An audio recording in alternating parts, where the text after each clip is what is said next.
Good evening, Texas AFT members, parents, students, friends, and public education supporters across our great state. My name is Zeph Capo, president of the Texas AFT, and I'm happy to be with you tonight as we talk about the legislative update, particularly where it pertains to the budget, where it pertains to the financial support for public education, or in some cases, the lack of appropriate financial support for public education. I'm going to be joined tonight by some great voices. We will hear a video from one of our legislators who is live in Austin right now fighting for public schools. We have several of our members that will be with us as well too, sharing their story.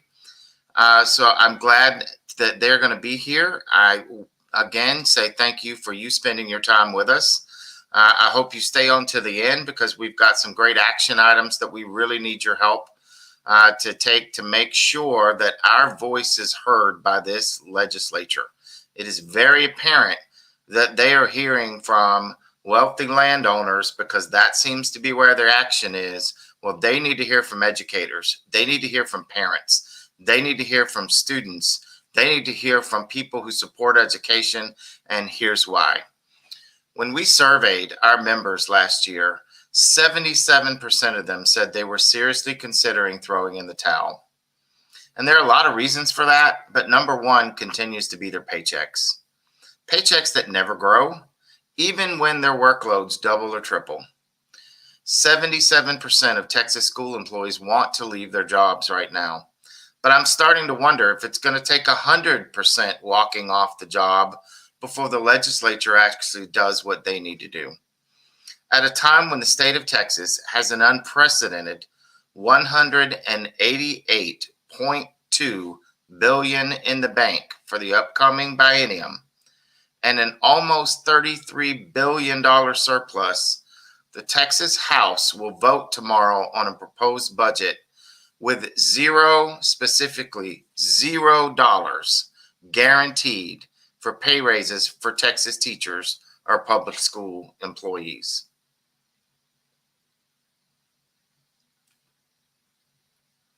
Instead of the $1,100 per student, we need to increase public school funding just to keep pace with inflation. The Texas House is offering in another bill $50 per student in the base allotment increase. And if you remember House Bill 3 that passed in 2019, there's a trigger there where the basic allotment increases, you get a raise. Well, a $50 increase in the base allotment is going to give you about $450 next year. Frankly, that's less than most of you spend on supplies out of your own pocket for your classrooms each year. Outside of that basic allotment increase, there's no money in the budget for the $10,000 raise our teachers and certified staff need. There's no money in the budget for the $15,000 or 15% raise our support staff need. There's certainly no money in the budget for the $15,000 proposed raise that every teacher and school employee out there deserves that was introduced in the House but is yet to get a hearing. The public has said over and over that they want more funding and resources in their local schools. 89% of Texas parents say they're happy with their kids' public school. And they'd love them even more if those schools were funded to meet their kids' needs, to help their kids thrive, and to treat their teachers and bus drivers and counselors with respect. So I'm here asking myself, who exactly is this budget for? Because it's not for those parents. It's not for the 650,000 Texans who work in our public schools. It's certainly not for the 5.5 million kids who attend those schools. No, the focus of this budget seems to be on property taxes, and the billions in tax giveaways have been reached by raiding our public education budget. I own a home. Of course, I want to lower my property taxes, but not at the expense of our schools, and not while Texas continues to throw away nearly $10 billion of our money every biennium, undervaluing corporate property. There are some legislators who agree and stand with us. And I want you to hear from one of them now, Representative Gina Hinojosa, who filed House Bill 4586, which would guarantee the raises that we demand in our respect agenda. Hello, this is Gina Hinojosa coming to you from the Texas Capitol. On Thursday, we will be voting on the Texas state budget, and right now it is sorely inadequate when it comes to funding our public schools. We know our Texas teachers make on average about $8,000 below the national average. And right now our budget does not have a teacher pay raise that is anything above about $450 a year for teachers. That is inadequate, and I will be fighting on the floor for our teachers, our students, and our public schools. Thank you. I hope everybody out there has a chance to say thank you to Gina for her stalwart work for school employees and public education. Certainly those of you that are listening tonight that are her constituents, please make sure that you give her a call and say thank you, and we will help you out with a way to do that later this evening. But right now, I'm joined by one of our colleagues, one of my great friends, one of our amazing leaders from Round Rock, Tammy Conrad. Tammy? Thank you, Zeph. I'm here to remind everybody how hard we work for our students and how hard we work for public education every single day. We do what's required, and now it's time for the legislators to get their act together and do what's required for our public schools and for our students and for everybody who works there. When you talk about a $50 increase with the student allotment, that's ridiculous. $450 in a year. I mean, that's going to get me maybe a tank of gas a month in addition to what I already have. That's not going to keep teachers in schools. That's not going to add to recruitment of teachers in our schools. That is not showing respect.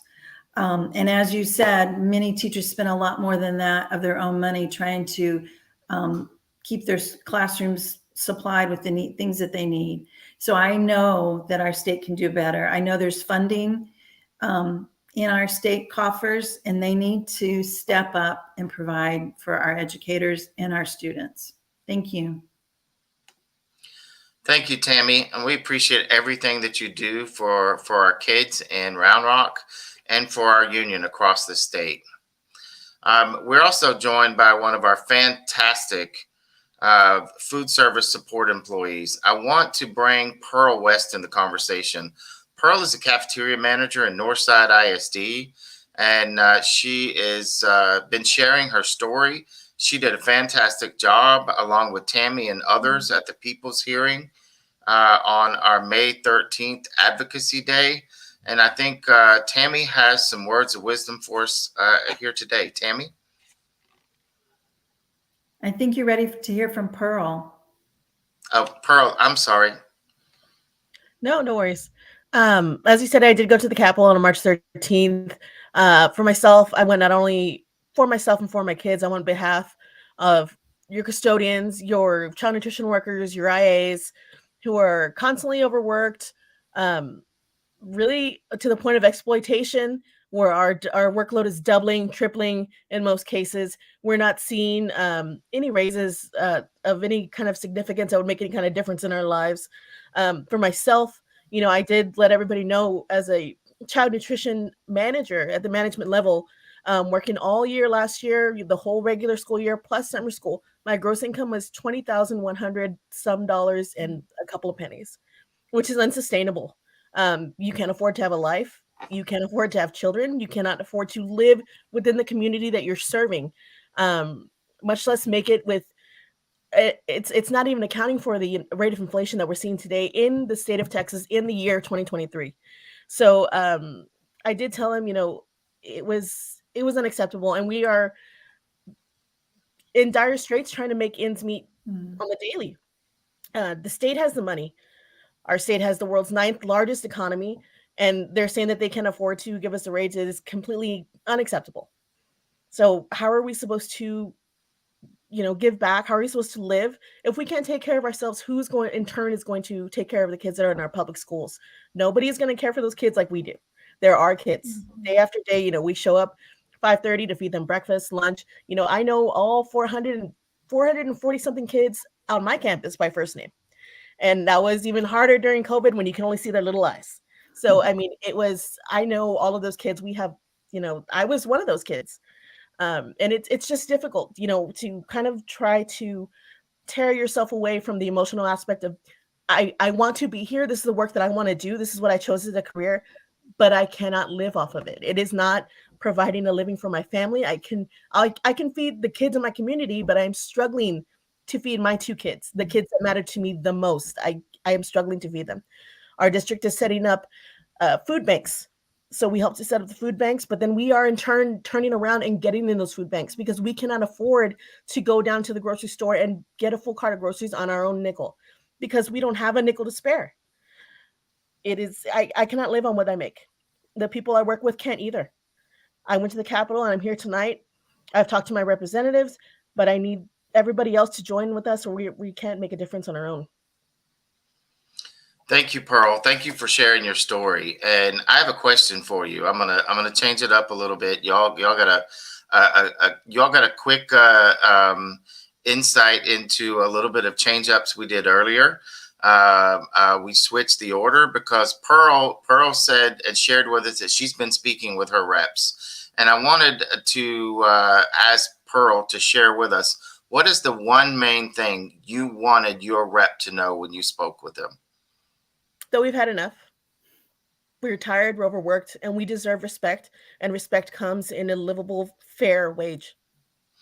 That's exactly right. And it's just that simple, ladies and gentlemen, having that conversation. If nothing else, it is going to take us speaking up and speaking up in the way that Pearl just simply did, demanding the respect that she deserves herself. No one is going to save us. We have got to be able to stand up and save ourselves. We have got to be able to speak to these reps. And ladies and gentlemen, I want to tell you, I'm going to ask Pearl if she would mind walking us through a connect to call conversation with the reps. But it's important for each and every one of you that are out there to make that call because it's not just Republicans. It's not just Democrats. I was angry earlier today. I heard from one of our leaders who spoke to her state rep, someone who is supposed to be supporting us, someone who is unfortunately in leadership and buying the lies, buying the distortion, frankly, that had the gall to tell one of our leaders that there just wasn't enough money. Are you kidding me? They have more money. They have so much money, they don't know what to do with it. And the only thing that they can think to do with it is give it back to big corporations, give it back to huge landowners. At least in the Senate, they're proposing to give that money back through the homestead exemption, a homestead exemption that would help Tammy, help Pearl, help me with some of those tax reductions if they're going to do that, help many of you. But the House isn't even using that mechanism to do the giveaways. So we've got to speak up. They have to do their job. Pearl deserves the respect to have a living wage for what she does for our kids. Tammy deserves the respect to have a decent retirement after many of the years sacrificing as an educator when she could have taken her degree and her training and her certification and gone elsewhere. So please, please, please, if you have not made a call yet, I'm going to turn it over to Pearl to walk us through the click to call, and then we're going to do an action ourselves so that you can leave a message for your state rep and they can hear your voice. Pearl?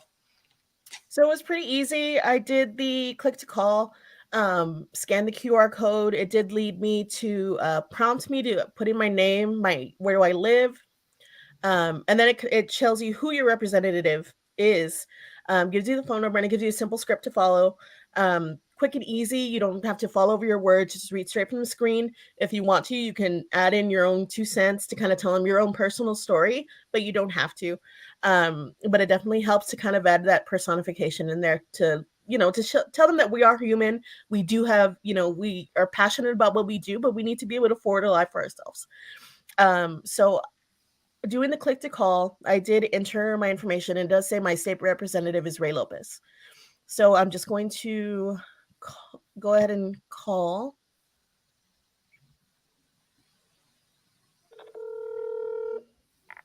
Thanks for taking a moment, you will be connected with your representative. We're now connecting you to State Representative Ray Lopez. When you're done with your call, press star to move on to the next target. Representative Ray Lopez, office. Hi, can I leave may I speak with or leave a message for Ray Lopez, please? Yeah, sure.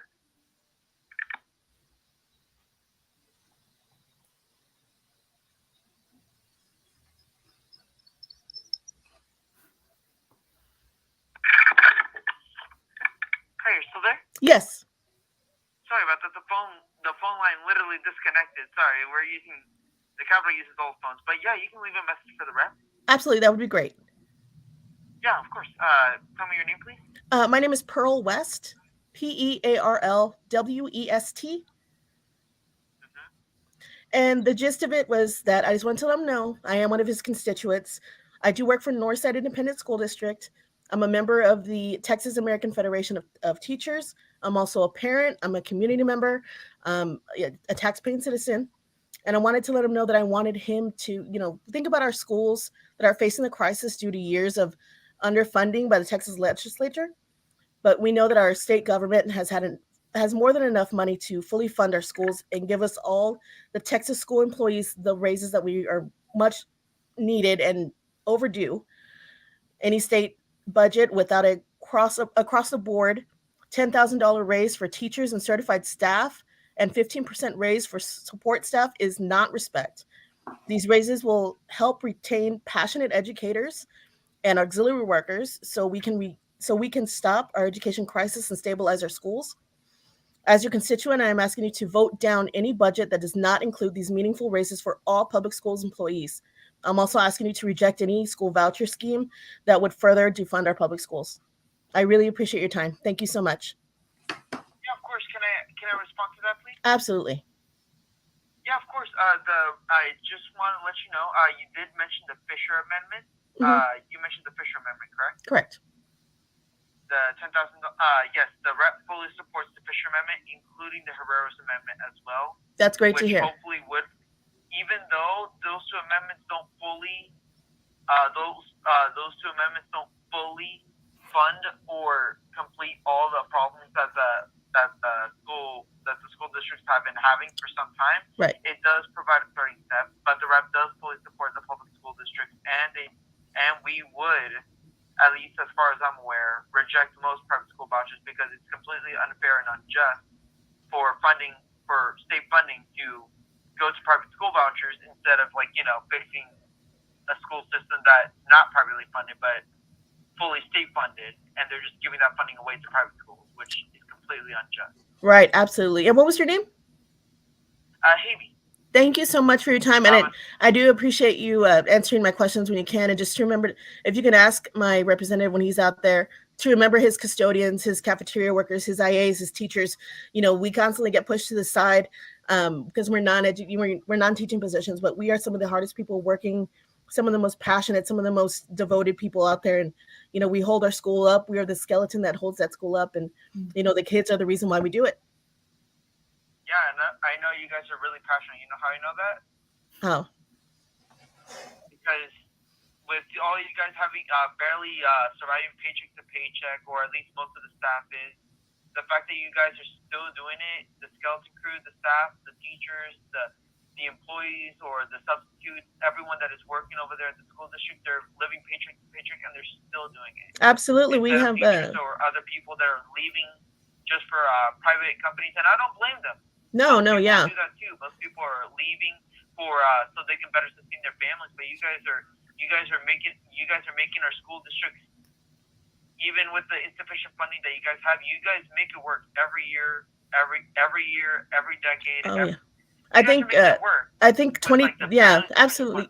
I think $20,000 gross income is a little bit, understating as insufficient income. It's poverty wages. And, it needs to change, but this is the first step in that. And I really appreciate his support. Yeah, of course. Anything else you would like to let the rep know? Because he's been having meetings with Northside ISD, American Federation of Teachers Union, just all of it. And he hears your concerns, he hears your cries, he hears the request. It's just with the Republican-led legislator, it just seems impossible. But we're gonna keep voting no. We're gonna keep voting yes on basically common sense proposals and amendments to our budget, and hopefully it'll make a statement. Hopefully it will put a right step forward to change. Hopefully, which Absolutely. is long overdue. Yeah, there was nothing else I needed him to know. I just wanted to thank you for your time, and again, to respect us, while he's out there on the floor, because they can respect us or they can expect us in their office. We appreciate your time. Thank you so much. Yeah, of course. Thank you so much for calling. Have a great one. You too. So it's pretty simple to connect, pretty simple to talk, and you can follow the script or go off script. But it's never been easier to connect. Well, Pearl, let me just say, wow. First of all, right now, you are my shero. What an amazing job that you did on that call. I don't think our members that are on here could have a better exemplar for what needs to be done. What an amazing conversation from your rep. It's so good to actually hear people actually care about school employees and are focusing in the right direction. Then it doesn't matter. Frankly, I'm at the point, I don't care what letter they have behind their name. I'm looking for conversations like that. I'm looking for state reps that have that type of response. That's who we need to support as a union. That's the type of individual that should be elevated up in this state to the halls of leadership and into greater leadership positions, not those ones that are taking leadership positions now because they climbed our backs to get there and then turn their backs on us once they're there. So we will keep making this fight move forward. Now, I hope that everybody on this call follows Pearl's great example and sends that message. If you can't, you may be lucky enough to get a hardworking staffer who's still there at 6:20 picking up the phone. But if you don't, you can at least leave a message. Make sure that you leave your name, your address, and what the issue is that you're calling for, because they have to log in that call and they have to share it with their state rep. We need to get those calls in tonight because they're going to vote on that budget tomorrow. So can we get that graphic up? Can we show everybody how they can make those calls? Hopefully you are able to capture in your phone that QR code. I know that there may have been a link posted into the chat as well too. And can I just say the one that I scanned was the one on the left to call your rep. That's one that was, I think it's the least intimidating. And it was really, really easy to follow the steps. The script was provided as right on the screen as you're talking. Super easy. Yep. It's really simple. Calling as a teacher, calling as a school employee, a parent, a community member, asking for your demands and making sure whether you're a teacher or a paraprofessional, we're not leaving anybody behind. Leaving anyone out who takes care of our kids is an insult and an injustice to all of us.